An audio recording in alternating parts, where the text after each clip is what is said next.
नमः श्री परमहंसास्वादितचरणकमलचिन्मकरन्दाय भक्तजनमानसनिवासाय श्रीरामचन्द्राय वागीशाय यस्य वदने लक्ष्मीर्यस्य च वक्षसि यस्यास्ते हृदये संवित्तं नृसिंहमहं भजे। विश्वसर्गविसर्गादि नवलक्षणलक्षितं श्रीकृष्णाख्यं परं धाम जगद्धाम नमामि तत्।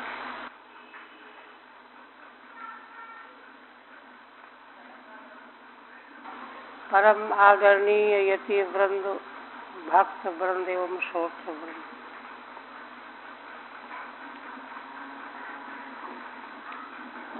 जन्मांतरे भवेत् पुण्यम तदा भागवतम लभेत,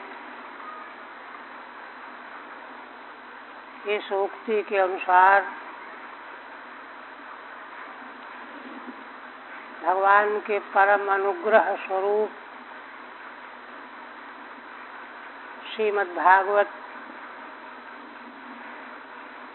के दशम स्कंध उत्तरार्ध के 82वें अध्याय के अंत में श्री भगवान की मंगलमयी लीला का प्रसंग चल रहा है।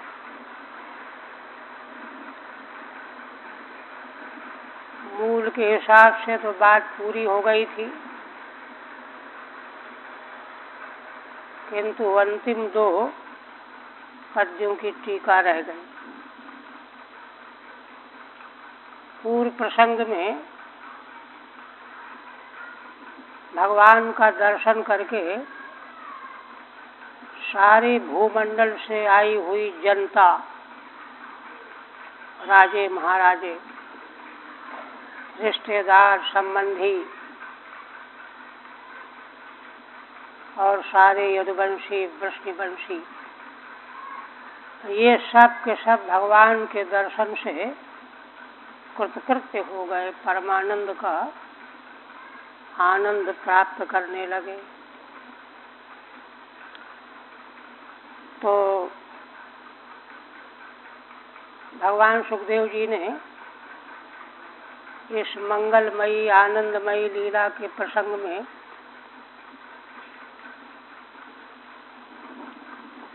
माता कुंती और वसुदेव जी का संवाद सुनाया। इसी प्रकार से श्री नंद जी, वसुदेव जी का, माता यशोदा और देवकी जी का, और अंत में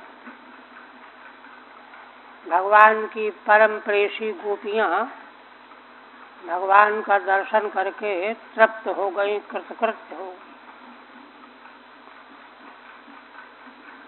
भगवान के प्रति उनकी प्रीति का वर्णन करते हुए भगवान सुखदेव जी ने कहा है, जिनका दर्शन करने के समय जब पलकें गिर जाती थीं तो उनको बनाने वाले ब्रह्मा को कोसने लगती थीं। इतना जिनको सहन नहीं होता था, वे ही गोपियां बहुत वर्षों से भगवान के वियोग में संतप्त होकर के जीवन यापन कर रही हैं। पीछे पूर्वार्ध में इन सब लीलाओं का सांगोपांग वर्णन किया गया है। देखिए, साध्य साधन की जो परंपरा है शास्त्रीय, साध्य है भगवान परमेश्वर परमात्मा, वही मोक्ष रूप है, वही निश्चय रूप है। उनको प्राप्त करने का साधन सदाचार रूप धर्माचरण और तत्व ज्ञान की उपलब्धि और प्रीति, भगवत प्रेम। तो पूर्वार्ध में जो वर्णन किया गया है, गोपांगनाएं जन्म जन्मांतर से भगवान के दर्शन, भगवान की प्राप्ति के लिए तप करने वाली हैं।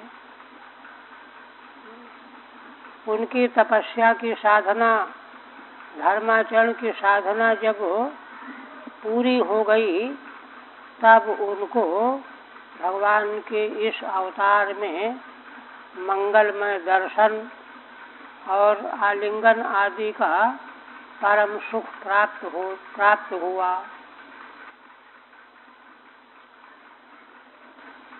एक बात। दूसरी बात यह है कि पूर्वार्ध में यह क्रम वर्णन किया गया है।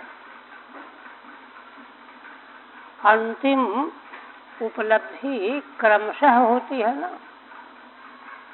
चलेंगे, चल करके तब भगवान के मंदिर में पहुंचेंगे, बिहारी जी के मंदिर में या किसी मंदिर। तो गोपांगनाओं का जीवन व्रत साधना बताई गई है कि एक तो शैशव काल से ही भगवान के प्रति उनका नैसर्गिक अनुराग, भगवान की मंगलमयी लीलाओं के प्रति विलक्षण आकर्षण, इसके बाद भगवान की बाल लीलाओं का अनुभव करके परमानंद की अनुभूति, भगवान के वेणुनाद का श्रवण करके भाव विभोर हो जाना, उत्तरोत्तर क्रमशः भगवत प्रेम बढ़ता ही गया और इस प्रकार से अत्यंत आकृष्ट होकर के उन्होंने भगवान की प्राप्ति के लिए साधना की, कात्यायनी देवी की आराधना की ना, उपासना, क्योंकि शास्त्र का मार्ग यही है, या तो छीन झपट करके लूट घसोट कर लो, या तो धर्म के मार्ग पर चल करके प्राप्त करो। तो ये तो सब सनातन धर्मानुयायी हैं, छीना झपटी थोड़ी है। तो उन्होंने साधना की और साधना बड़े मनोयोग से की। क्या वर्णन किया गया है, सारा जो है चिंतन करने योग्य। किस प्रकार से शीतकाल में तो फिर वहीं यमुना के तट पर जो है रेत की मूर्ति बना करके प्रार्थना करना, आराधना करना, 24 घंटे जो है तैयारी में लगे रहना, देवी को क्या उपहार चढ़ाना है, फूल फल वगैरह, ये सब तैयारी करते रहना। वहीं पर भगवान ने वरदान दिया कि गोपियों जाओ, आगे आने वाली रात्रियों में तुमको हमारा संग प्राप्त होगा। यह वरदान देने के बाद बीच में कई लीलाओं के अंतराल के बाद रास पंचाध्यायी का क्रम आया है, उससे आप सभी लोग परिचित ही हैं। केवल उसका एक शास्त्रीय क्रम क्या है, साधना और साध्य का स्वरूप किस प्रकार का श्रीमद् भागवत में स्थापित किया गया है, जिससे हमको मार्ग का ज्ञान प्राप्त करना है और उस पर चल करके निःश्रेष को प्राप्त करना है। वहाँ भी देखिए, वो तो उत्तरोत्तर साधन करते करते उनका तो परम निर्मलता। यद्यपि बहुत सारी गोपियां, महाराज ने भी जो प्रश्न किया है ना, कृष्णम विदुः परम कांतम न तो ब्रह्मतया मुने, प्रश्न उठाया है महाराज ने, परीक्षित जी ने। उसका उत्तर भगवान सुखदेव जी ने दिया।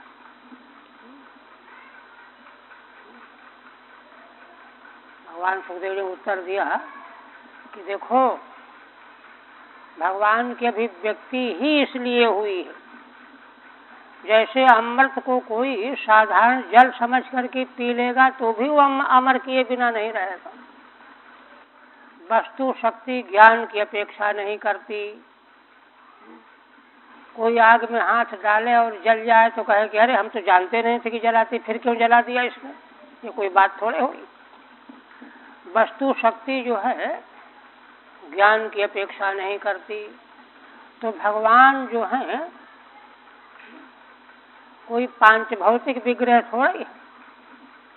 भगवान तो साक्षात तत्व हैं, अद्वितीय तत्व हैं। तो वस्तु की शक्ति जो है ज्ञान की अपेक्षा नहीं करती। यही मौलिक समाधान यही है। इसलिए चाहे जिस किसी भावना से भगवान में मन जुड़ जाएगा उसका कल्याण ही हो जाएगा। और स्वयं भगवान ने चीरहरण लीला के प्रकरण में कहा है, न मय्यावेश धियाम कामः कामाय कल्पते। जो लोग मुझ में बुद्धि जोड़ते हैं, चाहे कामना को लेकर के जोड़ते हों, किंतु वह कामनाओं की प्राप्ति के लिए नहीं हुआ करता, वह तो अक्षय फल प्रदान करने के लिए। ये तो संसार की दूसरी वस्तुओं का स्वभाव है। वहाँ भगवान सुखदेव जी ने कहा है कि भगवान की भी व्यक्ति ही इसीलिए हुई है कि कोई भी जीव संसार में भगवान को प्राप्त कर सकता है। इस सुगमता के लिए एक बार वाराणसी में विश्वविद्यालय में ही महाराज का कार्यक्रम रखा गया, करपात्री जी महाराज। 3 विषय वहाँ स्थापित उनको दिए गए थे, 15 दिन का समय था। तो राष्ट्र पंचाध्यायी, गुरु शिष्य संबंध और सर्वदार्शनिक समन्वय। तो यह प्रसंग जो है उसी क्रम का है या किसी एक बार और महाराज का आगमन हुआ था। वहाँ बड़े बड़े लोग थे, वहाँ मंत्री वगैरह।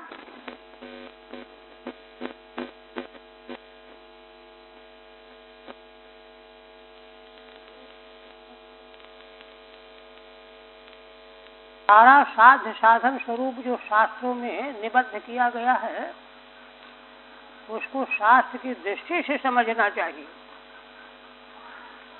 मनगढ़ंत समझने से उसका तात्पर्य हस्तगत नहीं होगा। तो महाराज ने कहा कि देखो, विधिरत्यंत म प्राप्त नियम पाक्ष के सती तत्व चान्यत्र च प्राप्त परिसंख्येत गीयते। वेद की एक विधि तो है अपूर्व विधि, उसका विधान वहाँ होता है जहाँ प्राप्ति का कोई मार्ग नहीं है। अत्यंत अप्राप्त में वेद की अपूर्व विधि एक नंबर की। दूसरी नियम विधि होती है नियम पाक्षिके सति। नियम विधि का मतलब होता है कि कहीं जाना है तो जाने के साधन कई हैं, लेकिन वहाँ यह कह दिया जाए कि नहीं नहीं ऐसे ही जाना है, विशेष नियम।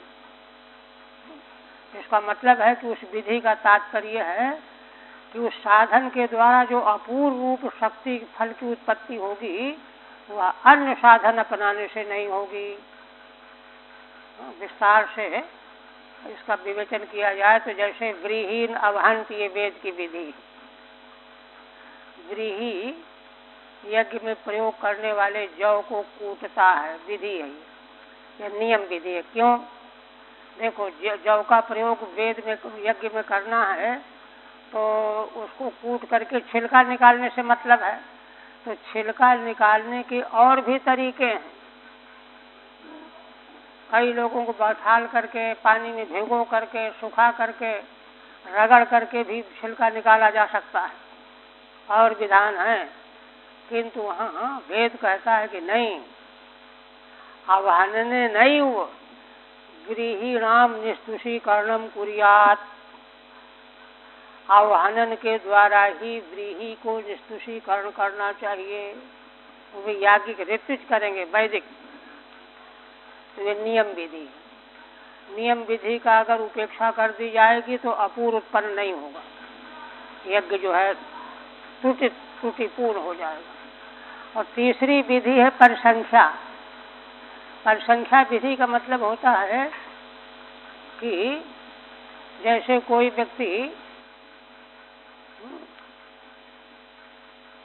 मांसभक्षी है, तो मांसभक्षी होने से वेद की आज्ञा तो ये है कि मांस भक्षण दूषित है, किंतु अगर एकदम उसको रोक दिया जाएगा तो उसके बस का नहीं है। इसलिए वहाँ पर संख्या विधि की गई वेद के द्वारा। इसका आगे उल्लेख आएगा 11वें स्कंध में, स्वयं नवयोगेश्वर संवाद में आएगा। तो वहाँ यह है कि भाई अब तुम बिना मांस भक्षण के नहीं रह सकते हो, तो केवल जो है इन पशुओं का मांस खा सकते हो, इस विधि से कर सकते हो। तो यह जो विधि की गई है इसका तात्पर्य मांस भक्षण से निवृत्ति कराने में है, प्रवृत्ति में इसका जोर नहीं है।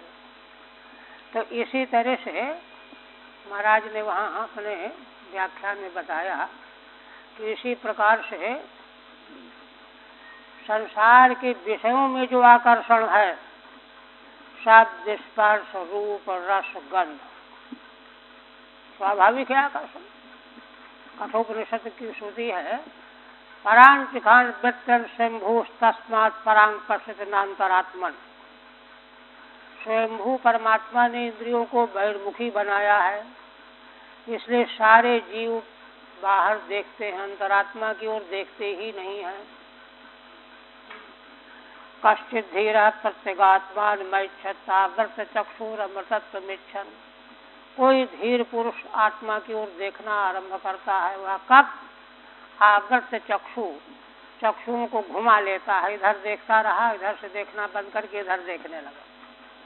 तो संसार की ओर देखना बंद करके तब भगवान की ओर देख सकता है व्यक्ति। किंतु जो संसार के विषयों में लट्टू बना हुआ है, उसको अवसर कहाँ है कि भगवान की ओर देखेगा। वही मांसाहारी व्यक्ति की तरह से शास्त्र ने विधान किया कि भाई अगर शब्द आदि विषयों के बिना तुम नहीं जी रहे हो, मरे जा रहे हो, तो उन सबों को भगवान में अनुभव करो, दर्शन करो, भगवान में उन सारे विषयों का अनुभव प्राप्त करो, उनका निरीक्षण करो, अवलोकन करो। इस दृष्टि से शास्त्र में भगवान को वहाँ महाराज ने उदाहरण भी दिया। कहा जैसे देखो कोई औषधि ऐसी है कि जो है बहुत गर्म है, अब गर्म औषधि दी गई है रोग विशेष के लिए, तो रोग ऐसा है कि उसमें ठंडी चीज नुकसानदायक होगी, ठंडी चीज लेने पर नुकसान कर जाएगी। किंतु वह औषधि जो दी गई है उसको बताया गया कि मट्ठे से मिला करके लो या ठंडे पानी से लो। तो ठंडे पानी से लेने के लिए उसका नियम कर दिया गया, क्योंकि वह उस औषधि में ऐसी शक्ति विशेष है कि जल या मट्ठे की ठंडक उसको नुकसान नहीं पहुंचाएगी। उसी तरह से शब्दादि विषय जब भगवान में हम प्राप्त करेंगे तो उनसे वह हानि नहीं होगी जो संसार के विषयों को ग्रहण करने से हानि होती है, बल्कि उससे भगवान की प्राप्ति का मार्ग प्रशस्त हो जाएगा। इस तरह से महाराज ने उसका संगति बताई। तो ठीक यहाँ पर जो है देखिए, भगवान अपने प्रेमी भक्तों से कितना वात्सल्य भाव रखते हैं। जब रास पंचाध्यायी में है ना, वहाँ ये आया पहले अध्याय में ही, तो गोपांगनाओं को अभिमान आ गया कि हमसे बढ़कर के भाग्यशाली कोई स्त्री नहीं है, देवलोक में भी नहीं है। स्वाभाविक था, इतनी बड़ी उपलब्धि भगवान का संग प्राप्त हुआ है तो इस प्रकार का भाव आना स्वाभाविक। तो इससे भगवान ने सोचा कि ये तो इनमें विकार आ गया, देखिए, शुद्ध प्रेम में किसी भी प्रकार का अभिमान, दुर्भिमान की आने की गुंजाइश नहीं चाहिए। किंतु अब इतने उच्च स्तर की गोपियों के भीतर का यह जो विकार आया, अभिमान आया, इसको भगवान अनुग्रह पूर्वक दूर करने के लिए अंतर्धान हो गए। फिर तो अब मालूम है कि कितना उन्होंने विलाप किया और क्या क्या किया। फिर भगवान प्रकट हो गए, भगवान से दर्शन करके उनको तृप्ति हुई।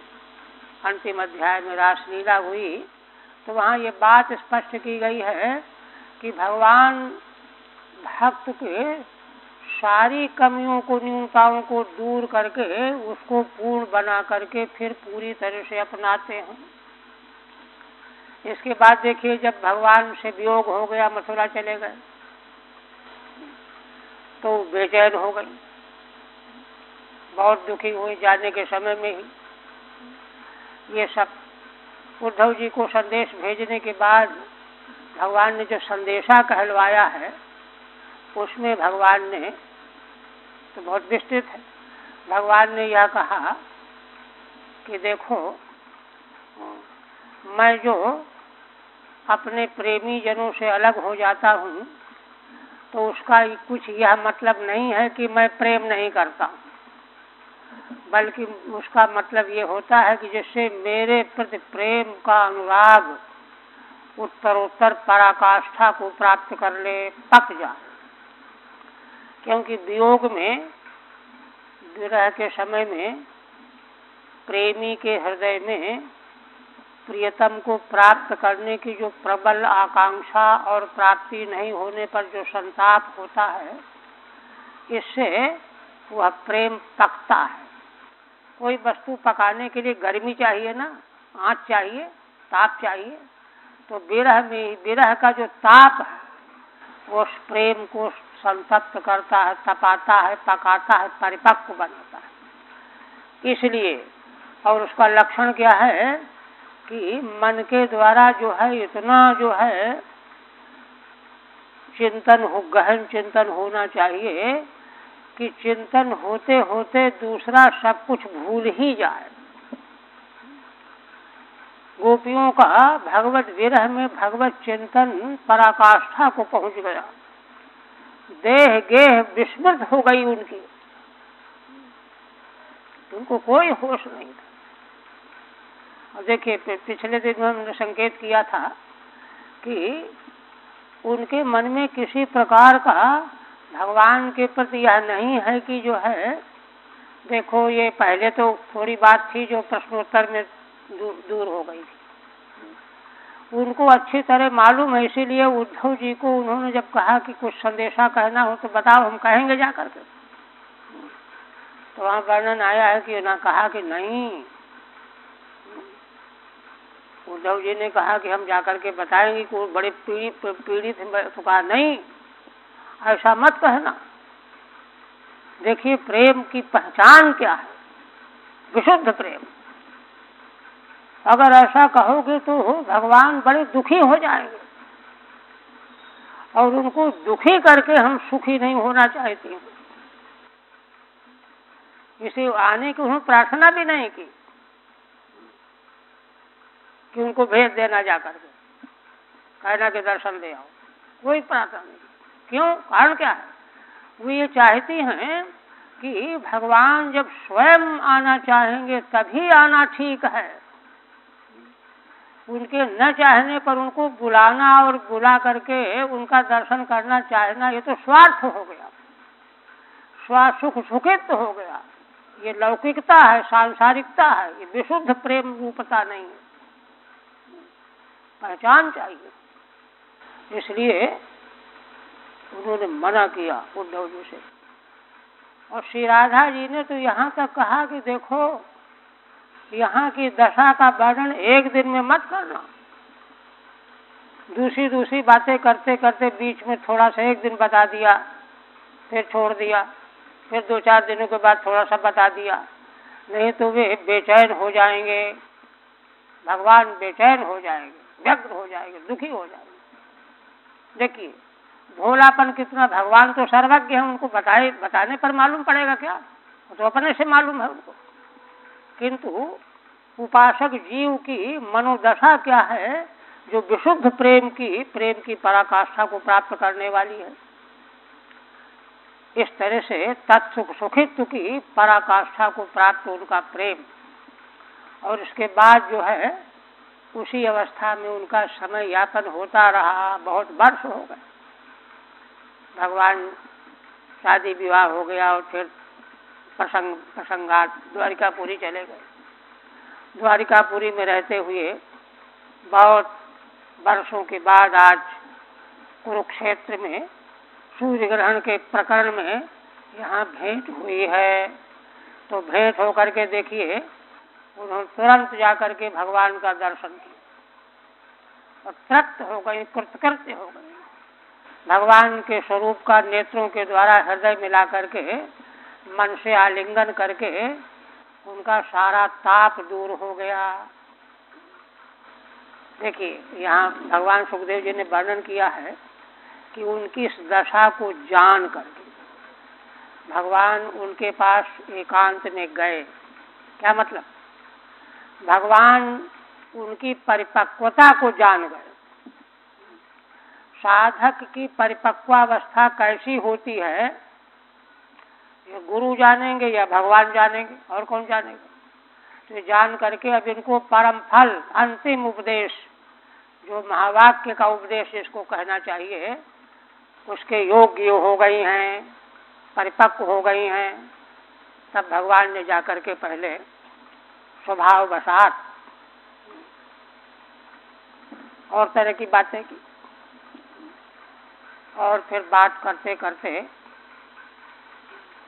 देखिए फिर बात क्या की भगवान ने अंत में, कि देखो मेरे प्रति प्राणी मात्र, जीव मात्र जो प्रेम करने लगता है, तो वह तो अमृतत्व की प्राप्ति का साधन बन जाता है। अमृतत्व की प्राप्ति हो जाती है उसको। भगवान कहते हैं कि मेरे प्रति किया गया कोई भी जीव हो, सामान्य कथन भगवान का है, तो मेरे प्रति प्रेम, जिसको भक्ति योग कहते हैं, तो वह अमृतत्व प्राप्ति के योग्य हो जाता है। यही है ना, भगवान ने वहां कहा है, मयि भक्तिर्हि भूतानाम अमृतत्वाय कल्पते, 45वां पद है। भगवान गोपियों से कहते हैं कि हाँ, देखो सखियों, मुझमें जो जीव भक्ति करने लगते हैं, तो वह भक्ति उनको अमृतत्व प्रदान करने वाली हो जाती है। एक बात तो दृष्टिया यदासीन मद स्नेहो भवती नाम मदापना। फिर भगवान उनको क्या कहते हैं कि देखो सखियों, है ना, ये तो बड़े सौभाग्य की बात है कि तुम लोगों का मेरे प्रति बहुत गहरा स्नेह हो गया है। मत स्नेह, है ना, आप लोगों का जो स्नेह है वो कोई केवल भक्ति प्रेम मात्र नहीं है, सामान्य नहीं है, विशेष है। क्यों? इस प्रेम अति प्रेमा भक्ति के द्वारा, है ना, ऐसा आपका जो प्रेम है तुम लोगों का है, यह तो मेरी प्राप्ति कराने वाला है। मदापना, ये मुझको प्राप्त कराने वाला है। देखिए, यह भगवान ने प्रारंभ किया। आप कोई शंका करे कि अच्छा, अगर हमारा प्रेम ऐसा है कि इससे आपकी प्राप्ति हो जाने वाली है, तो कैसे प्राप्ति क्यों नहीं हो रही? उनको तो यही बना हुआ है कि हम तो भगवान से दूर हैं, अलग हैं, वियुक्त हैं। भगवान कहते हैं कि इतना प्रेम होने पर मेरी प्राप्ति हो जाती है। तब भगवान उपदेश दे रहे हैं, कहते हैं कि देखो, मैं तो प्राप्त ही हूँ, तुम अनुभव तो करो। दृष्टांत दे करके, जैसे संसार के जितने भौतिक पदार्थ हैं, देह आदि, उन सबों में पांचों भूत व्याप्त हैं। कार्य में कारण व्याप्त रहता है कि नहीं, ये दृष्टांत है भगवान का। जैसे ऐसे ही मैं समग्र प्राणियों में व्याप्त हूँ, इसलिए मेरी व्याप्ति का तुम लोग सर्वत्र अवलोकन करो, दर्शन करो। एक बात हुई, किंतु फिर एक शंका हुई कि भाई संसार के जितने प्राणी हैं, देहधारी हैं, उनमें व्याप्ति तो आत्मा की है, जीवात्मा की है, चेतना की। आपकी व्याप्ति कहाँ है? ये प्रश्न खड़ा हुआ ना। चेतना की व्याप्ति है, आत्म चैतन्य की व्याप्ति है, आपकी व्याप्ति हमको कहाँ समझ में आ रही है? तो इस पर भगवान कहते हैं कि देखो, जो भोक्ता आत्म चैतन्य है, जिसको जीवात्मा के रूप से हम सब समझते हैं, वह सभी देहों में व्याप्त है। किंतु पंचभूतों की व्याप्ति में, देहों में आत्मा की व्याप्ति में अंतर है। कैसा अंतर है? पंचभूतों की व्याप्ति तो कार्य कारण रूप में है, पंचभूत कारण है, देह कार्य है। किंतु आत्मा की व्याप्ति जो है वह कार्य कारण रूप नहीं है, वह तो भोक्ता भोग रूप में है। आत्मा तो भोक्ता ही है, वो कारण थोड़ा ही देह का, देह तो उसे अलग ही है। इस प्रकार से जो आत्म चैतन्य की व्याप्ति है देहों में, चार प्रकार के, जरायुज, अन्नस्वेदज, उद्भिज, सारा संसार आ गया, उसमें आत्म चैतन्य की व्याप्ति भोक्ता रूप में है। किंतु मेरी व्याप्ति आत्मा और देह दोनों में है। माने मैं ही आत्मा हूँ, मैं ही देह हूँ, जीव और जगत दोनों में मेरी व्याप्ति है। मैं ही देह हूँ, मैं ही चेतन आत्मा हूँ, आत्म चैतन्य हूँ। भगवान का अभिप्राय यह है कि अपने स्थूल देह को, चाहे तीनों देह को, और दृष्टा आत्म चैतन्य को मेरी व्याप्ति से परिपूर्ण देखो। जहाँ तुमने इस प्रकार से देख लिया वही मेरी प्राप्ति हो गई। यही मदापना है। भगवान का उपदेश ये है। और यह जो भगवान ने महावाक्य का उपदेश दिया, तैयारी इतने दिनों तक तैयारी चलती रही। इसके बाद गोपांगनाओं को भगवान का साक्षात्कार हो, आत्म तत्व के रूप में साक्षात्कार हो गए। अब तो केवल भगवान को ही देखने लगी, उनको देह और अपने का भाने नहीं रहा। यही तो परमात्मा की प्राप्ति है। अगर अलग रहते हुए प्राप्ति किया तो अनात्मा की प्राप्ति जैसी हो जाएगी, घटपट की तरह से। तो उसी को भगवान सुखदेव जी कहते हैं, जिसका टीका रह गई थी, अध्यात्म शिक्षया गोप्य एवं कृष्णेन शिक्षिता। भगवान सुखदेव जी जैसे महान ऋषि ही तो उस रहस्य को जान सकते हैं, इसलिए वही बता सकते हैं। कहते हैं कि राजन, भगवान के द्वारा अध्यात्म की शिक्षा, देखिए अध्यात्म की व्याख्या कल हमने की थी। आत्मै वेदम सर्वम, ये अध्यात्म है। आत्मा से अतिरिक्त बाल के बराबर भी कोई वस्तु यहाँ है ही नहीं। तीनों काल, सर्वदेश, सर्वकाल, सर्ववस्तु मात्र आत्मा ही है। ब्रह्म ही वेदम सर्वम, आत्मा ही वेदम सर्वम, इस दृष्टि का नाम अध्यात्म है। आत्मन इति अध्यात्मम। तो उसी अध्यात्म शिक्षा को भगवान ने दिया। यही तो कहा कि मैं ही सब कुछ हूँ, मैं ही तुम्हारा भोक्ता आत्मा हूँ, मैं ही तुम्हारा देह हूँ। ये अध्यात्म शिक्षा है ना। एवं कृष्ण शिक्षिता, इस शिक्षा से शिक्षित हुई। अच्छा, यह शिक्षा पहले देने लायक नहीं थी, तैयारी हुई अब तक, अब शिक्षित हो गई। तदनुस्मरण ध्वस्त जीव को शास्त्र मध्यगन। भगवान सुखदेव जी कहते हैं कि भगवान ने जो शिक्षा अध्यात्म की दी उसका स्मरण करते करते ही, भगवान ने जो कहा उसको उसका स्मरण करते करते ही, है ना, ध्वस्त जीव कोशाहा, उनका जीवत्व का कोष ध्वस्त हो गया, खत्म हो गया।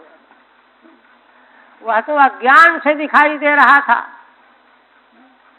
सारे संसारी जीवों को यह सब कुछ जो है अज्ञान से दिखाई दे रहा है। परमात्म तत्व को न जानने कारण से भान हो रहा है, तो वह जीव कोष उनका ध्वस्त हो गया। और जीव कोष ही तो बीच में व्यवधान है, भगवान की प्राप्ति के बीच में व्यवधान यही कोष है। जैसे देखिए, घटाकाश और मठाकाश और जो है प्रकोष्ठाकाश, इनके दोनों के आकाश में भेद कहाँ है? भेद तो केवल उपाधि जो घड़े का आकार बना उससे वो अलग दिखाई दे रहा है। जहाँ वो ध्वस्त हुआ, जीव कोष जहाँ ध्वस्त हुआ, वहाँ तो सब महाकाश रूप ही है, इसलिए सब भगवान ही हैं। यह प्राप्ति है ना। ध्वस्त जीव कोशास्तमध्यगन, है ना, उन्हीं भगवान को, अद्वितीय परमेश्वर को प्राप्त हो गई। लेकिन प्राप्त हो जाने के बाद देखिए गदगद हो गई, कृतकृत्य हो गई। भगवान की प्राप्ति के बाद तो व्यक्ति कृतकृत्य हो जाता, गदगद हो जाता, और अंत में भगवान से निवेदन करती, प्रार्थना करती। अच्छा, इसकी टीका इसकी भी रह गई थी ना, 48वीं की टीका देखिए। अध्यात्म शिक्षाया स्वरूपोपदेशेन, देखिए श्रीधर स्वामी क्या कहते हैं। अध्यात्म शिक्षा क्या दी भगवान ने? स्वरूप का उपदेश किया। भगवान कोई परिच्छिन्न स्वरूप थोड़ा ही है कि बस इतने लंबे, इतने चौड़े मोटे। भगवान का स्वरूप तो अनंत है, अनवच्छिन्न है, देश काल वस्तु से अनवच्छिन्न है भगवान। अध्यात्म शिक्षा भगवान के देश काल वस्तु से अपरिच्छिन्न स्वरूप का दर्शन कराने वाली होती है। स्वरूपोपदेशेन शिक्षिता, उससे उनको शिक्षा मिल गई। अंतिम शिक्षा यही तो ब्रह्म विद्या है। शिक्षिता माने बोधिता, है ना। तस्यानुस्मरणेन ध्वस्तो जीवकोशो लिंगम यासाम। अब तो गोपियां उन्हीं का स्मरण करने लगी, भगवान का ही, सर्वस्वरूप भगवान का ही। और यही स्मरण करते करते जीव कोश गायब हो गया, ध्वस्त हो गया, निकल गया, नष्ट हो गया, उपाधि नष्ट हो गई, है ना। जीव कोश क्या है? लिंग शरीर। या शामता, ऐसी हो गई गोपियां। तमेवाध्यगन प्रापु, उन्हीं भगवान को प्राप्त हो गई, अलगाव खत्म हो गया। और अंत में भगवान को प्राप्त हो करके अंतिम में भगवान से निवेदन करते हैं। क्या कहती हैं? आहुष्यते नलिन नाभ पदारविंदम योगेश्वर हृदय विचिन्त्य मगाध बोधैः संसार कूपपतितोत्तरणावलंबम गेहम जुषाम विमन सुदिया सदा न। आज गोपियों की पूरी तैयारी होने से, मनोभूमि की पूरी तैयारी होने से, यद्यपि उद्धव जी ने अपने संदेश में भगवान की बात सुनाने के पहले यह सब कहा था, किंतु उस समय उनको ग्रहण नहीं हो पाया था। अब पूरी मनोभूमि तैयार होने से भगवान ने संक्षिप्त शब्दों में जो कहा वह ग्रहण हो गया, और ग्रहण होकर के कहने लगी, उनको सारा ज्ञान हो गया। कहने लगी, आहुष्यते नलिननाभ पदारविंदम। नलिननाभ ये संबोधन है, पद्मनाभ, है ना। पद्मनाभ भगवान नारायण। अब संबोधन भगवान नारायण के रूप में कर रहे हैं। हे नलिननाभ, पद्मनाभ, है ना। ते पदारविंदम, आपके चरण कमल, भगवान के चरण कमल कैसे हैं? तो दो विशेषण दे रहे हैं। योगेश्वर हृदय विचिन्त्य मगाध बोधैः, एक विशेषण तो ये है कि आपके चरण कमल को अगाध बोध वाले ज्ञानी, अगाध बोध तत्व ज्ञानी, जिनके बोध का कोई ठिकाना नहीं, वारापार नहीं, और कहते हैं योगी समाधि के द्वारा, और अगाध तत्व ज्ञानी ब्रह्म साक्षात्कार के द्वारा इन्हीं आपके चरण कमलों का चिंतन किया करते हैं। हृदय योगेश्वरैः ही अगाध बोधैः ही विचिन्त्यम पदारविंदम, योगियों के द्वारा, अनंत ज्ञान विज्ञान संपन्न पुरुषों के द्वारा जो हृदय में चिंतन करने योग्य हैं। एक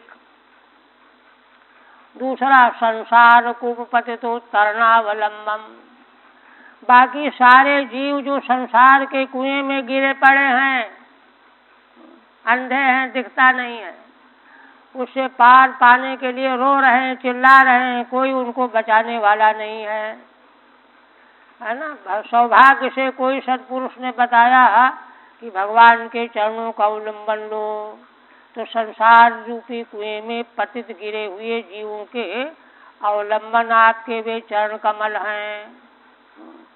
उन चरण कमलों को आप कृपा करके ऐसी कृपा कर दीजिए कि गेहन जुषामपि, हम गोपियां घर के काम काज में लगी रहने पर भी सदा एक क्षण के लिए भी कभी आपके चरणों का वियोग न हो, हमारे मन में वे आपके चरण कमल सदा विद्यमान बने रहें, ऐसी आप कृपा करो। ये इसलिए ज्ञानोत्तर जो पराभक्ति है, इसी रूप में जो है शास्त्र के द्वारा संकेत किया गया है उसका, क्योंकि भक्ति की उपेक्षा जो है सब कुछ बिगाड़ करके रख देगी। ठीक है। एवं प्राप्तोपि कृष्ण पुनर्गृहव्यासंगेन मापयात्वीति तच्चरण स्मरणं प्रार्थयामासु। श्रीधर स्वामी कहते हैं कि इस प्रकार से भगवान तो प्राप्त हो गए, किंतु प्राप्त होने पर भी देखिए, जब तक जीवन का प्रारब्ध बना हुआ तब तक तो जीवन रहेगा, शरीर रहेगा, तो शरीर रहते रहते सावधानी अपेक्षित है। तो कहते हैं कि पुनर्ग्रह व्यासंगेन मापयातु, फिर घर गृहस्थी के कामकाज में व्यासंग में, आसक्ति में भगवान के चरण, भगवान का दर्शन हमसे दूर न हो जाए, इसलिए तच्चरण स्मरणं प्रार्थयामासु, भगवान के चरणों के स्मरण की प्रार्थना कर रही हैं। आहुष्यते चेति हे नलिनाभ, हे पद्मनाभ, ते पदारविंदम, आपके चरण कमल, गेहम जुषाम गृह सेविनी नामपि, हम लोग घर में रहती रहें, घर के काम काज करती रहने पर भी नो मनस सदा उदियात, हम लोगों के मन में हमेशा जागृत बने रहें, स्मरण बने रहें। उदियात आविर्भवेत, हमेशा आविर्भूत बने रहें।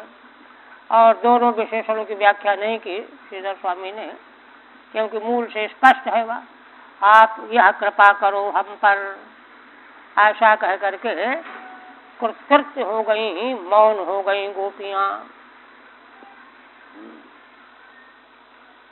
हरि ओम तत्सत्। श्रीमद्भागवते महापुराणे दशम स्कंधे उत्तरार्धे वृष्ण गोप संगमो नाम 82तमोऽध्याय। ओम भगवदर्पणमस्तु। आप आगे देखिए, काफी समय हो गया। आप देखिए 83वें अध्याय में क्या विषय आ रहा है।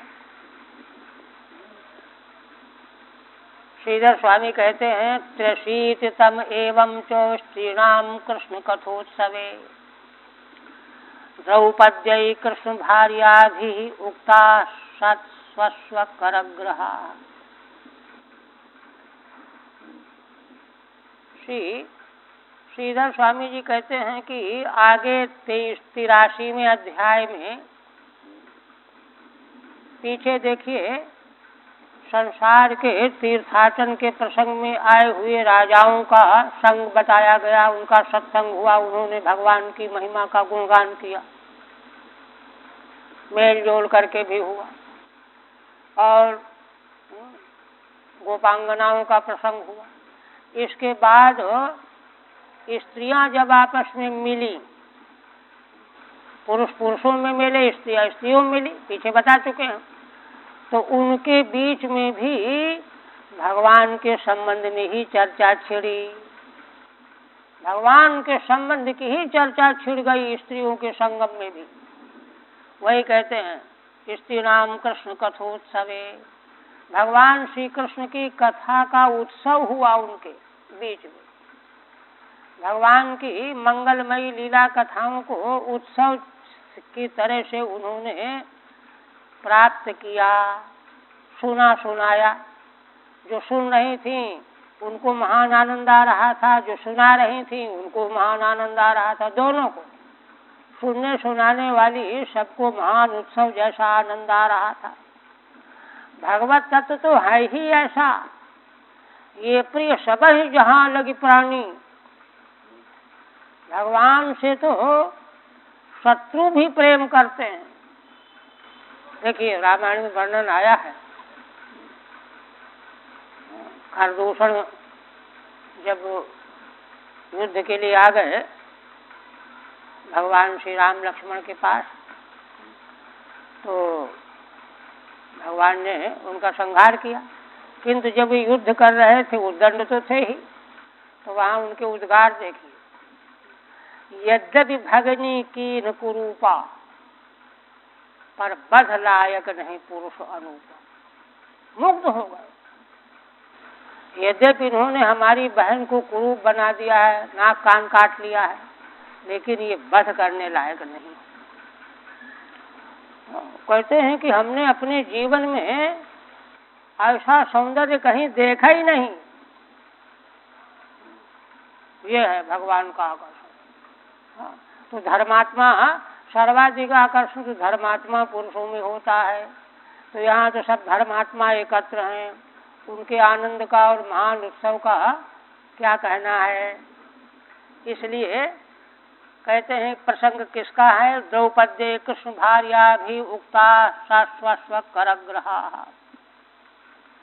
द्रौपदी महारानी ने प्रश्न किया है भगवान की पत्नियों से, वो सब मिल के बैठी हुई है, तो आगे प्रश्न ही रहा। तो भगवान की सब पत्नियों ने भगवान ने कैसे हमारा पानी ग्रहण किया, विवाह किया, यह सब जो है प्रसंग सुनाया। यह महाभारत में एक प्रसंग और है, वहाँ क्या है, वहाँ भगवान की पत्नियों ने द्रौपदी जी से प्रश्न किया, बड़ा विलक्षण धर्म विषयक प्रश्न किया। भगवान की रानियां ये अच्छी तरह से जानती थीं कि पांडवों की पत्नी महारानी द्रौपदी नारियों में श्रेष्ठतम हैं। इनका जीवन, इनका धर्म व्रत बहुत उच्च स्तर का है, उच्च स्तरीय है। तो उन्होंने मनोविनोद के रूप में भी वहाँ यह प्रश्न किया है, बड़ा मनोरम प्रश्न है कि हे, कोई संबोधन किया है उच्च स्तर का, नाम शब्द याद नहीं आ रहा है। आप ये बताइए कि आपके 5 पति हैं, आप उनको कैसे संतुष्ट रखती हैं? हम लोग तो अगणित पत्नियां हैं, अकेले भगवान को संतुष्ट नहीं कर पाती हैं, बड़ा जो है डर लगा रहता है, कोई न कोई त्रुटि कमी बनी रहती है। ये प्रश्न किया। अच्छा, वो प्रश्न करते सब उन्होंने क्या कह दिया, शास्त्र तो असल में त्रिकालज्ञ ऋषियों का है ना, लोक कल्याण के लिए। लोक कल्याण के लिए सब प्रकार का विषय वहाँ उपस्थित है। कहा क्या कोई तंत्र मंत्र जानती हो क्या? ये कहा, जिससे जिससे आप जो है उनको वश में किए रहती हो? विस्तृत प्रश्न है। यह सुन करके द्रौपदी देवी मुस्कुराने लगी।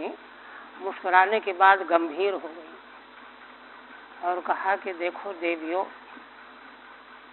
यह बात तुमने क्या कह दी। वह स्त्री जो पति को अपने वश में करने के लिए तंत्र मंत्र का प्रयोग करना चाहती है, सोचती है, झाड़ फूंक कराती है और ज्योतिषियों से पूछती है, बड़ा बड़ा गड़बड़ होता है, तो वह तो बहुत ही निकृष्ट है। अवश्य का पूरा खंडन किया। फिर अपना व्रत सुनाया, बहुत विस्तृत है, बहुत ही उच्च कोटि का। उसको सुन करके भगवान की पत्नियां जो है गदगद हो गई, उनके प्रेम के अश्रु की धारा बहने लगी, इतनी प्रसन्न हो गई। ये नहीं कि उन्होंने हमारी बात काट दी तो हम जो है इनसे बुरा मान जाएं। कलयुगी मनुष्य का तो कोई ठिकाने नहीं कब नाराज हो जाएगा, ऐसा वर्णन है। और आज जो है यहाँ द्रौपदी देवी भगवान की पत्नियों से प्रश्न करने जा रही हैं। पहले क्या कहते हैं, ये मुख्य विषय इसका है। अब पहले भगवान सुखदेव जी आगे उपक्रम कर रहे हैं।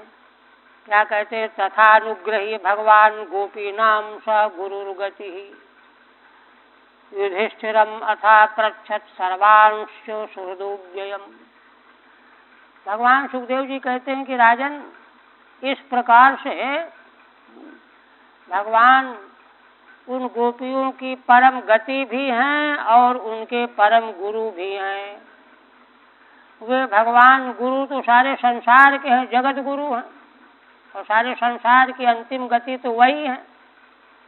किंतु विशेष करके इस प्रकरण में भगवान उनके गुरु हैं और परम गति हैं। उनके प्रति गुरु जैसे शिष्य के प्रति अनुग्रह करता है, भगवान जैसे भक्त के प्रति अनुग्रह करते हैं, ऐसे ही भगवान ने उनको अनुग्रहित कर दिया। अनुग्रहित करके अब भगवान आगे के काम में बढ़ गए। तो आगे काम में जो कहाँ बढ़ गए, सभी राजा लोग आए हुए थे, तो भगवान उनके पास जा करके उनसे कुशल समाचार पूछने लगे। क्या जो है दिव्य आदर्श व्रत है। ध्यान रखिएगा, भगवान के गृहचर्या के वर्णन में कहा गया है कि भगवान नित्य प्रति समस्त संसार के ब्रह्मांड के प्राणियों को नमस्कार करते हैं। वे भगवान को नित्य कृत्य है। वे भगवान भला समाज के बीच में पहुंच करके किस तरह से आदर करते हैं, प्रेम करते हैं, यह देखना है। तो कहते हैं कि युधिष्ठिरम अथा पृच्छत, है ना, सबसे प्रधान महाराज युधिष्ठिर थे।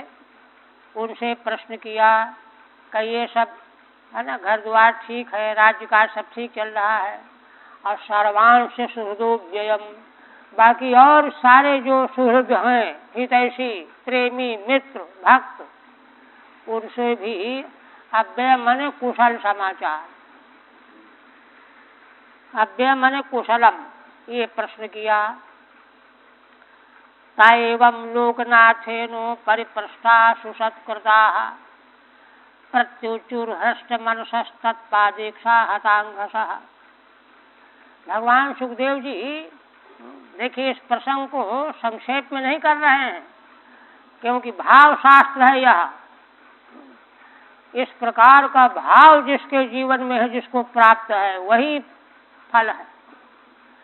कहते हैं कि तैवं लोकनाथेनो परिपृष्टा सुसत्कृता, वे सारे युधिष्ठिर आदि सुहृद गण, राजा गण, जो भगवान सारे लोकों के स्वामी हैं, उनसे जब इस तरह से कुशल समाचार पूछा गया, उनके द्वारा पूछा गया, है ना, पूछना किस लिए, उनका सत्कार करना है, सत्कार के लिए पूछना चाहिए।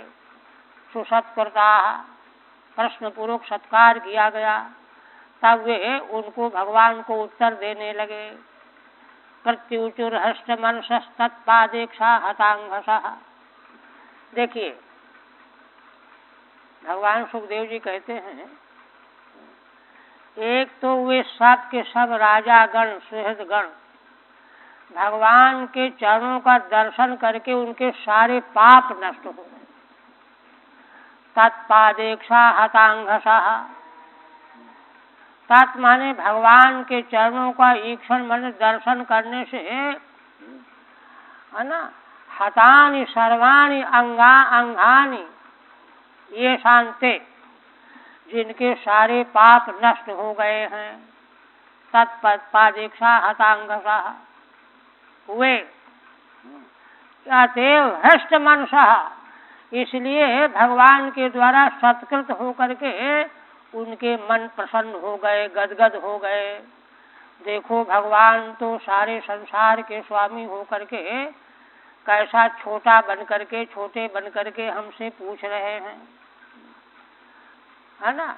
गदगद हो गए, प्रसन्न हो गए, और तब प्रसन्न होकर के भगवान से निवेदन करने लगे। प्रत्युचु, देखिए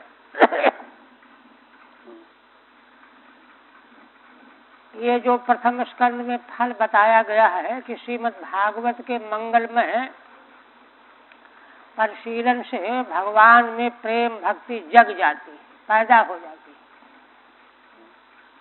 तो क्यों जग जाती, क्यों पैदा हो जाती? इस प्रकार के प्रसंगों को भगवान का वात्सल्य भाव, उदारता और जीव मात्र को प्रेम दान करने का स्वभाव।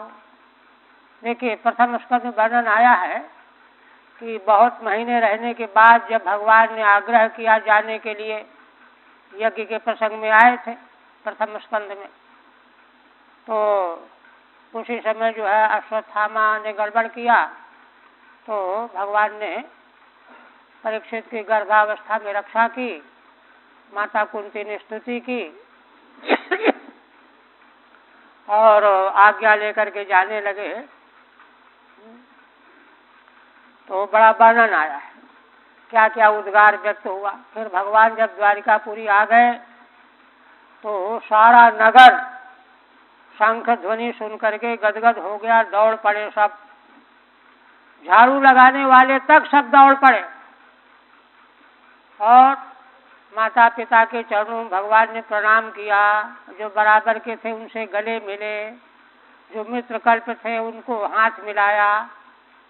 वहाँ वर्णन आया है कि जो झाड़ू लगाने वाले, सेवा काम करने वाले थे द्वारिकापुरी में, उनकी ओर भी भगवान ने देखा और देख करके मुस्कुराए, नेत्र मिलाए। क्यों किया इसे? इसलिए किया कि उनको यह मालूम पड़ जाए कि हमको तुम्हारा भी ध्यान बना हुआ है। वैदिक संस्कृति किसी की उपेक्षा नहीं करती।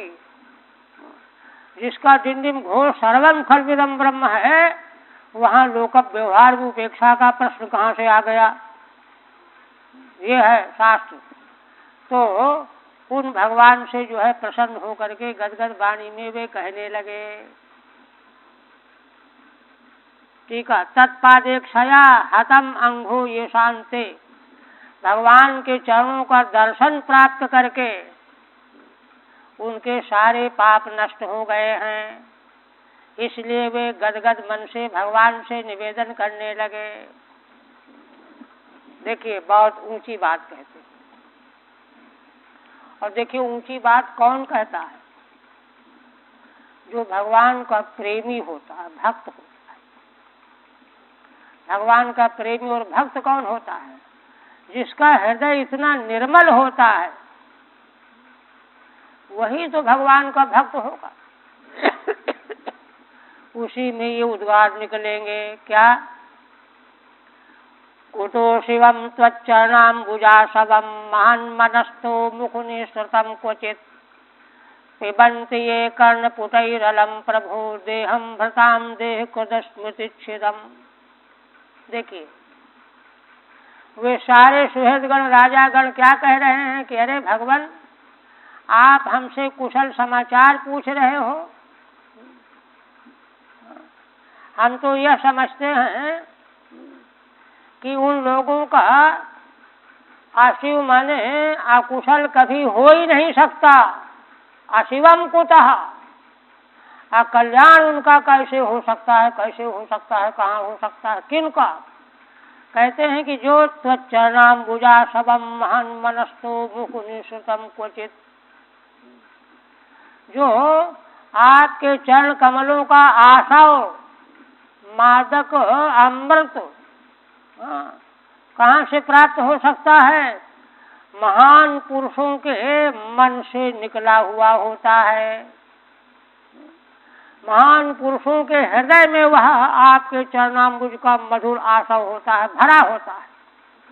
और उसके वे लोग उसको वे महान पुरुष भागवत जन मुख से निकाल करके लोगों को पिलाया करते हैं, बांटा करते हैं, सुनाया करते हैं।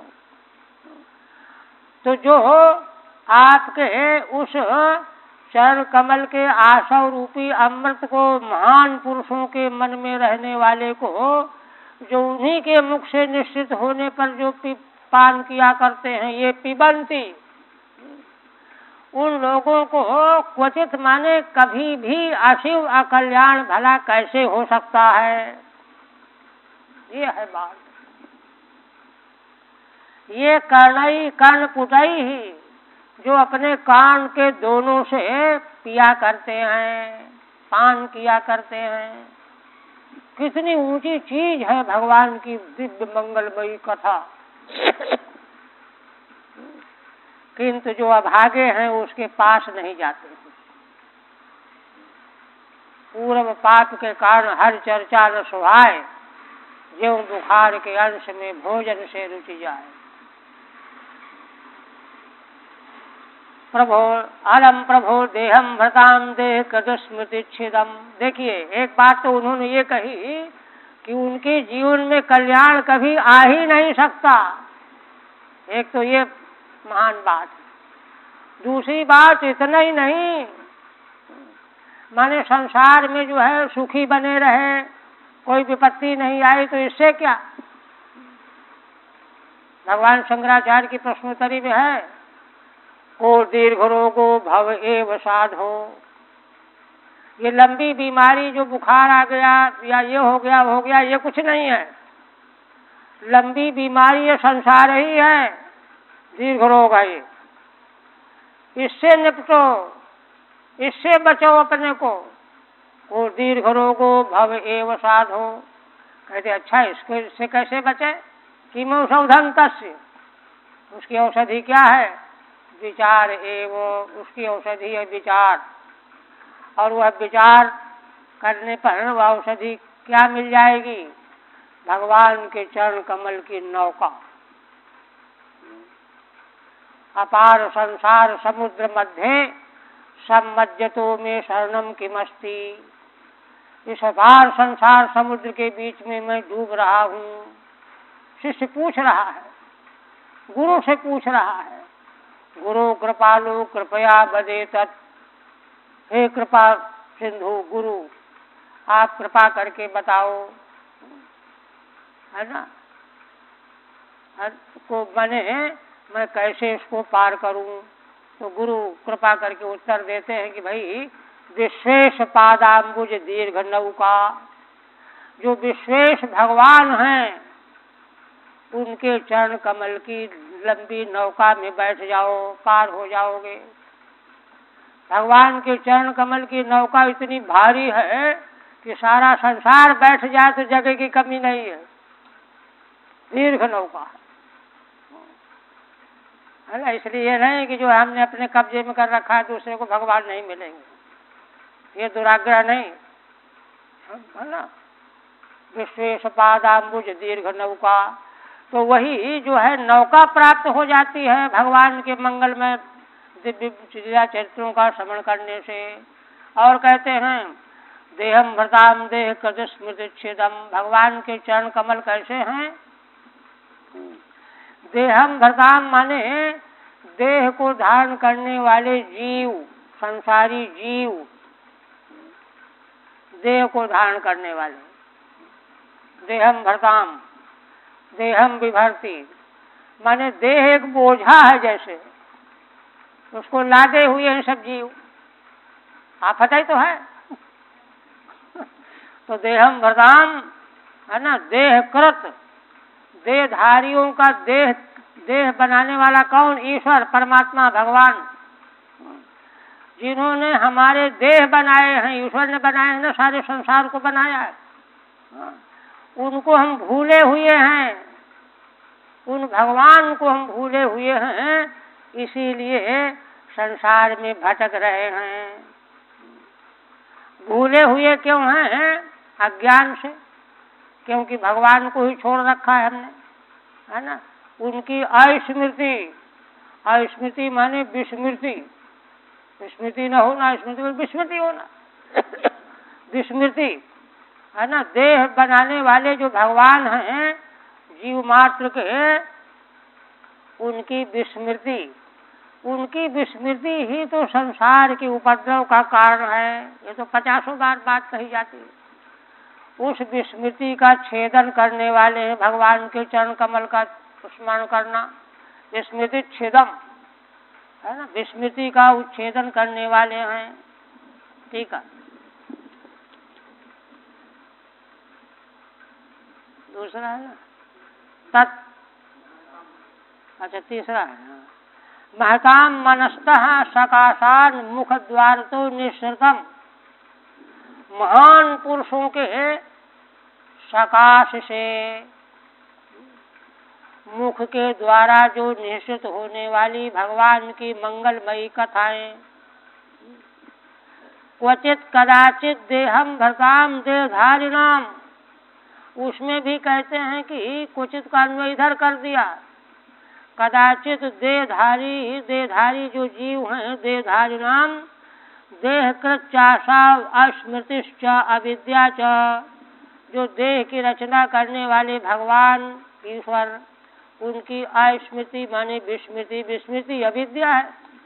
ताम छिन्नति तथा तम, उस अविद्या का छेदन करने वाले हैं भगवान के मंगलमय यश का श्रवण करना। देह कृदीश्वर तद विषया ज्ञान छिदम्बा, अथवा दूसरी तरह से व्याख्या भी कर दी। देह की रचना करने वाले जो भगवान, तद विषय जो अज्ञान, उन्हीं को हम नहीं जानते जिन्होंने हमको देह बना करके दे रखा है। उस अज्ञान का छेदन करने वाली है भगवान की मंगलमयी कथा का पान करना। फिर कहते हैं हित्वात्म धाम विदुधात्म कृतव्यवस्थम, आनंद संप्लव मखंड मकुंठ बोधम, कालोपसृष्टि निगमावन आत्मयोगो, माया कृतिम परमहंस गतिम नतास्मो। पुनः कहते हैं वे सारे राजागण सुहृदगण क्या कहते हैं, है ना, दो तरह से अन्वय किया है श्रीधर स्वामी ने। एक अन्वय में कहते हैं ही को अलग कर दिया और त्वात्म को त्वा को अलग कर दिया, त्वाम को त्वादेश हो गया। ही निपात है, एवार्थक निपात है ही। त्वा माने त्वाम, हम आपका स्मरण करते हैं, ध्यान करते हैं। अंतिम क्रिया है ना, त्वाम परमहंस गतिम नतास्म, अंतिम पद्य है। आप जो परमहंसियों की परम गति हैं, परमहंसों के आप प्राप्तव्य हैं, ऐसे आपको हम सब प्रणाम करते हैं, नमस्कार करते हैं, है ना। ही माने एव, आपको ही हम प्रणाम करते हैं, आप परमहंसों की गति हैं। तो परमहंसों की गति कैसे हैं? तो कहते हैं कि देखो विदुतात्म कर्तव्यवस्थम, त्रिवस्थम है ना, त्रिवस्थम, आनंद संप्लव मखंड मकुंठ बोधम, है ना। कहते हैं कि देखो, है ना, विदुतात्म कृत त्रिवस्थम माने आत्मकृत जो तीन अवस्थाएं, जागृत स्वप्न सुषुप्ति, तीन अवस्थाएं है ना, अथवा त्रिगुणात्मक जो अवस्थाएं, सतोगुण रजोगुण तमोगुण, इससे इनको आपने धो रखा है। विधुत माने धो लिया है। तीनों अवस्थाएं और तीनों गुणों का संसर्ग, इसको आपने धो डाला है। विदुतात्मक कृतत्वस्थम, इसलिए आनंद संप्लवम, आनंद के समुद्र हैं आप। देखिए, आनंद का समुद्र तभी अनुभव में आवेगा जब तीनों अवस्थाओं से हम अतीत हो जाएंगे, तीनों गुणों के चक्कर से अलग हो जाएंगे। भगवान ऐसे हैं, तीनों अवस्थाओं तीनों गुणों से अतीत हैं, है ना। इसलिए आनंद संप्लवम, आनंद सिंधु रूप हैं। अखंड मकुंठ बोधम, और भगवान में देखियो, भगवान का जो परम आनंद है वो ऐसा नहीं कि 5 मिनट आनंद है फिर 1 मिनट जो है दुख आ गया, कट गया, ऐसा नहीं। अखंड आनंद ही आनंद, अपरिच्छिन्न। और कहते हैं कि क्यों, ऐसा क्यों है? कहते हैं कि देखो, अकुंठ बोधम, भगवान जो का ज्ञान, सच्चित आनंद, चित माने ज्ञान, बोध, क्योंकि भगवान का बोध ज्ञान भी अनंत है, अखंड है, इसलिए आनंद भी अनंत और अखंड है।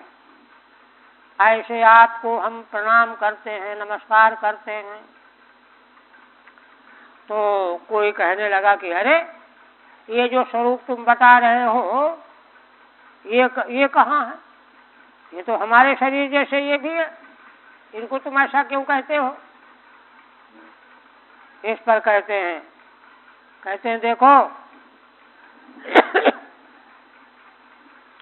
हाँ, मूर्ख लोग जो हैं भगवान को पहचानते नहीं है ना, इसलिए पहचान करा रहे हैं। कालोपस्रश निगमावन आत्मयोगो माया कृतिम परमहंस गतिम नतास्मो। वे कहते हैं कि काल के द्वारा उपसृष्ट माने लुप्त हो गए जो निगम वेद, काल के गाल में वैदिक ज्ञान विज्ञान, वैदिक धर्म मार्ग, यह जब लुप्त हो जाता है, उपसृष्ट माने लुप्त हो जाता है, तो ऐसे उस वेद की रक्षा करने के लिए निगमावन, उसका आवन मन अवरक्षण, पालने धातु है, पालन करने वाले, पालन करने के लिए अवनाय आत्मयोग माया कृतिम, आपने योग माया के द्वारा आकृति ग्रहण कर ली है। आपका वास्तविक स्वरूप तो वही है जो पहली पंक्ति में बताया गया, किंतु वेद मार्ग के अवरुद्ध हो जाने से उसकी रक्षा के लिए भगवान कितने कारुणिक हैं, हितैषी हैं, इसलिए योग माया के द्वारा आकृति बना लिया है, मनुष्य जैसे बन गए हैं।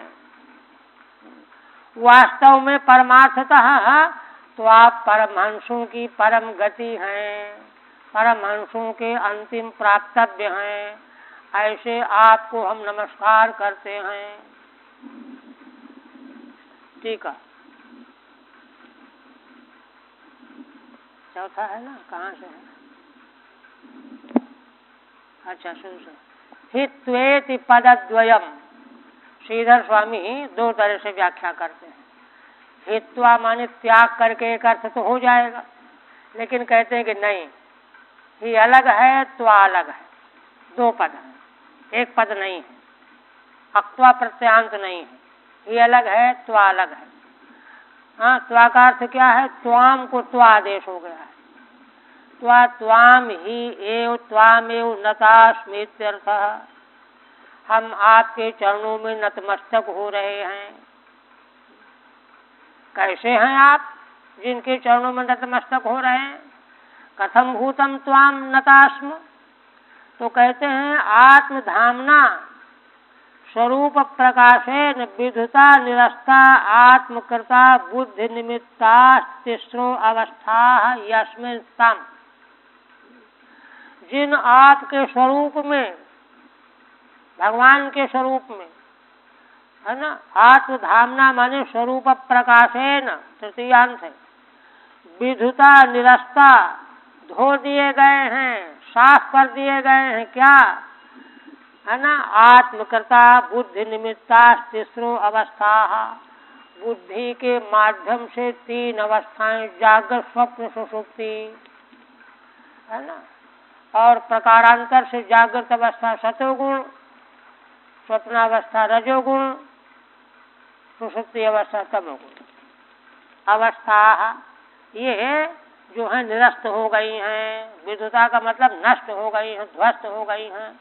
ऐसा भगवान का स्वरूप है। यस्मिन् तम अतएव आनंद संप्लवम सर्वानंद कदम्ब रूपम। इसलिए भगवान का पारमार्थिक स्वरूप कैसा है ना, संपूर्ण आनंद संप्लव से युक्त है। माने समग्र आनंद स्वरूप है भगवान का।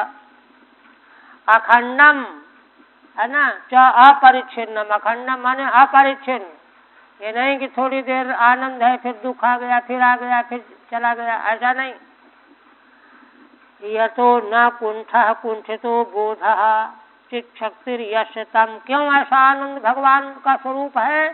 क्योंकि भगवान का बोध, चित्त कहीं से कभी कुंठित ही नहीं होता। देखो, ज्ञान जब कुंठित होगा तभी दुख आएगा।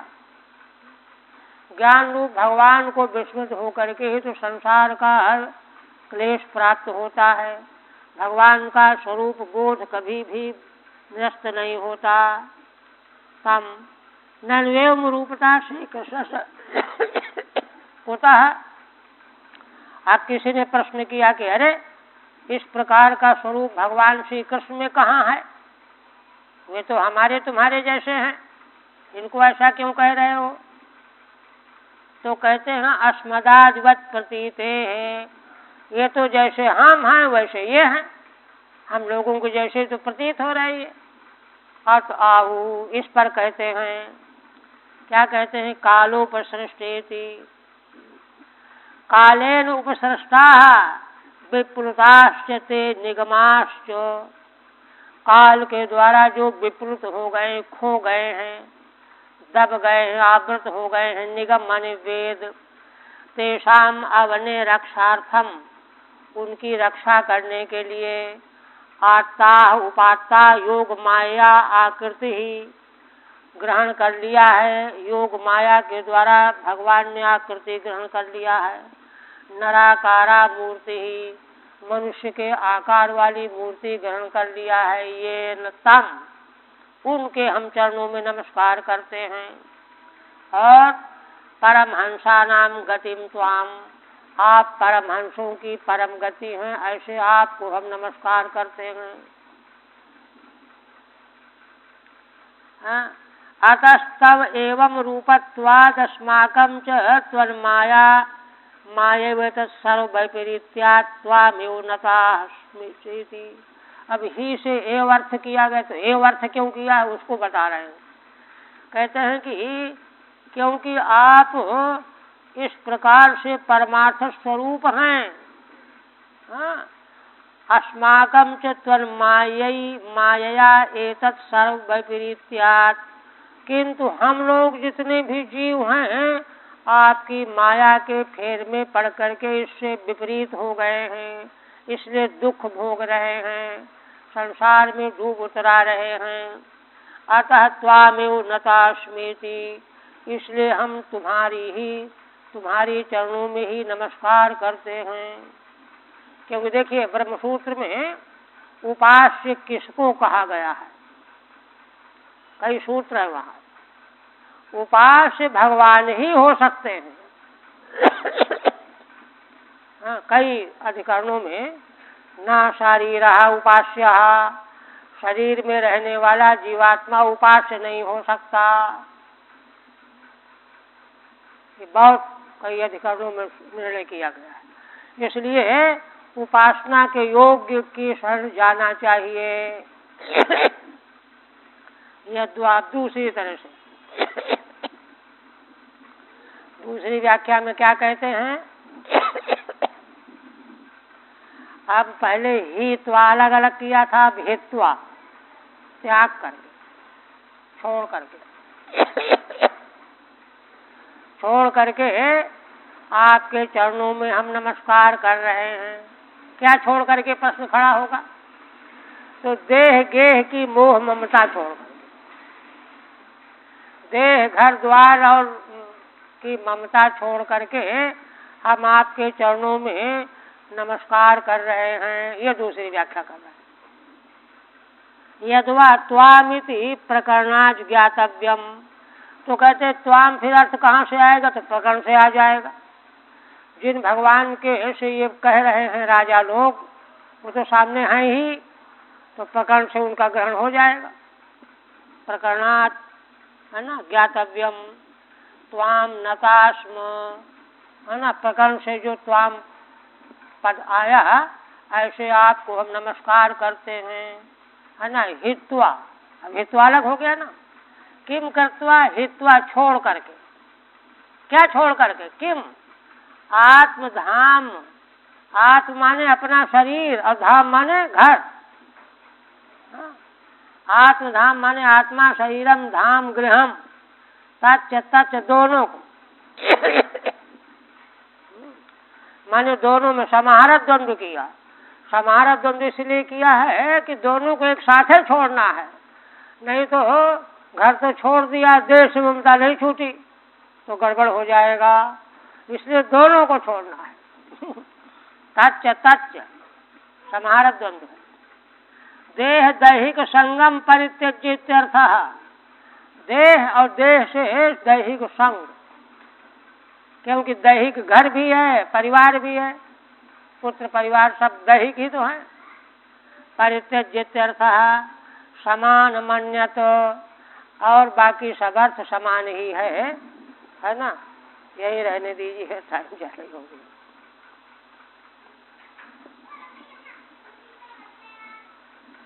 ओहो।